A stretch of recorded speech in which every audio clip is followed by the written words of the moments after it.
Brian, it's a bit of a sad time at the moment because the old ferry hasn't got long to go. How do you feel about that? Oh, it's sad. I mean, it's part of Devonport's history.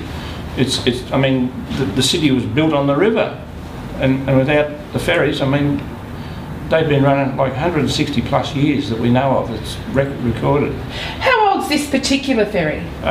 Built in 1985 and was launched in 86 up at the slipyard, so it's 28 years old.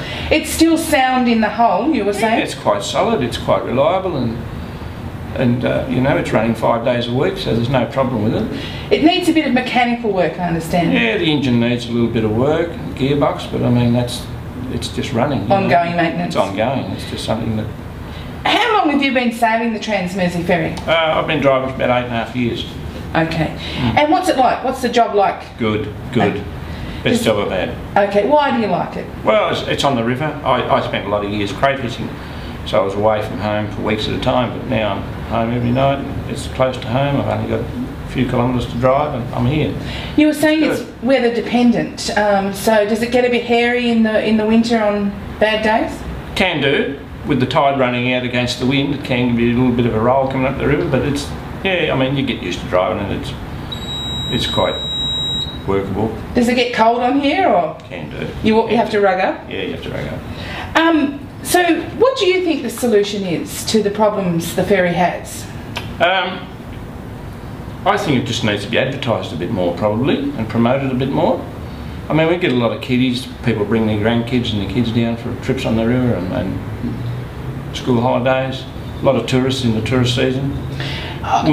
Winter time slows up, of course, but I guess that's the same with everything, really. The owners were saying that by changing where the pontoon is and shutting the gate on the other side... made a big difference. Big difference when the gate was closed for the TT line crew. A lot of the crew used it. We used to get a lot of the crew going across town shopping and that sort of thing.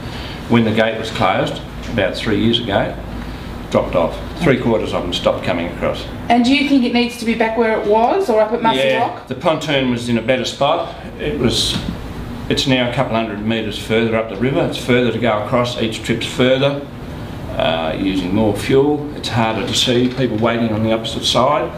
And the tide here is very unpredictable and hard to work out. It was just a better spot where it was before. Okay. Sure. And do you think the state government should bring the subsidy back, or is that a bit political for you? Well, we lost a lot of the pensioners and concession card holders when the subsidy was gone. Oh. Thank you very much.